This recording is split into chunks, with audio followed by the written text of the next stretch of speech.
இங்க பாருங்கம்மா, நான் காசுக்கு தான் நடிக்க வந்தேன். நான் ஏன் அந்த பொண்ணை கல்யாணம் பண்ணிக்கிறேன்னு சொல்ல போறேன். எனக்கு இந்த பொண்ணை கல்யாணம் பண்ணிக்க சுத்தமா விருப்பமே இல்ல. அப்புறம் எதுக்குங்க மாத்தி சொன்ன? நானா சொல்லலைங்க, என்ன சொல்ல வச்சாங்க.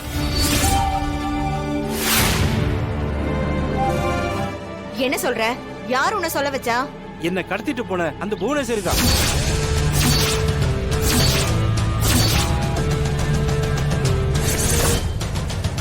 ஏய், புவனேஸ்வரியா? நிஜமாவா சொல்ற? நீங்க என்கிட்ட என்ன சொன்னீங்க?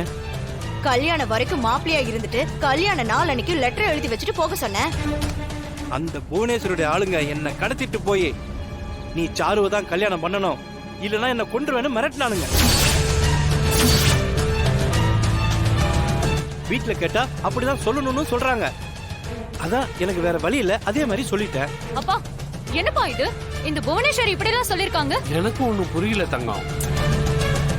முதல்ல உங்களுக்குள்ள இருக்கிற பிரச்சனையை முடிங்க. நான் சாருவை கல்யாணம் பண்ணிக்கிறேன்னு தானே சொன்னேன். ஆனா கல்யாணம் இன்னும் முடியலல்ல. உங்ககிட்ட ஏற்கனவே சொன்ன மாதிரி நான் லெட்டர் எழுதி வச்சுட்டு கண்டிப்பா ஓடி போயிடுறேன். ஆனா அதுக்கு முன்னாடி நான் உயிரோட இருக்கணும். முதல்ல உங்களுக்கும் புவனேஸ்வரிக்கும் உள்ள பிரச்சனையெல்லாம் முடிங்க. என் உயிருக்கு ஏதாவது பிரச்சனை வந்துச்சுன்னா நான் இப்பவே கூட ஓடி போயிடுவேன் சொல்லிட்டேன்.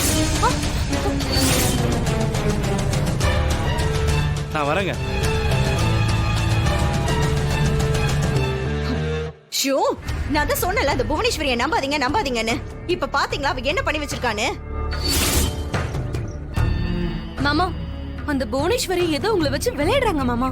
அப்பா, அவங்களே ஐடியா கொடுத்துட்டு இப்ப ஏன்பா அவங்களே இப்படி பண்றாங்க? என்னையே அவ முதுகுல குத்திட்டால, என்ன பகடக்காயாக்கி அவ வேற ஏதோ சாதிக்க நினைக்கிறா போல. இதுக்கப்புறம் நான் பொறுமையா இருக்க மாட்டேன். அவளை நான் என்ன பண்ண போறேன்னு மட்டும் பாருங்க.